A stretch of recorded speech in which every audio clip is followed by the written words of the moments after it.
Left and right, local home builders, they're still having trouble keeping up with demand. Yes, they are. Nabil Remadna has been keeping up with that story, joining us in the studio this morning, hanging out with us at 5:07 with a closer look at the challenges that these home builders are facing. Good morning. Good morning. Yeah, no fun if you're trying to buy a home, if you're trying to build a home.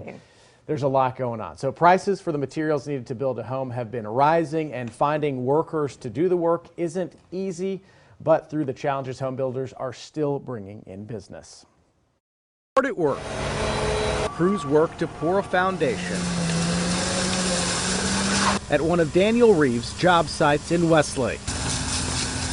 His company, Verde Builders Custom Homes, has been extra busy. We've got just as much business as we could ever do. Business during a pandemic still has its challenges. So when we create a budget for a house, we calculate every line item right down to the cabinet hardware, and get prices on all this stuff, and that's how we create our budgets for our clients. But material prices have changed through the pandemic. Especially items like lumber and concrete and things that are more in high demand. And that means it can cost more to build. If you have a 20% increase in the cost of the entire construction budgets, then that would take a $1 million budget up to $1.2 million.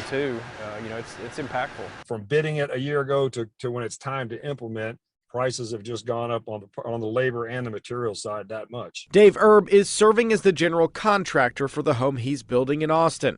He too is running into speed bumps. My electricians bid it 4 or 5 months ago. They came in today or a week ago, started to say, look, it's going to be $5,000 more simply because copper's gone up, right?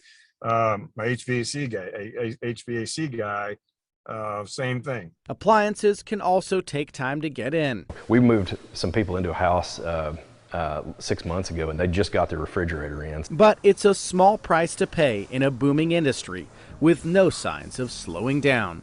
Austin's always been a beautiful, amazing place to live, but I think the whole rest of the world's figured that out.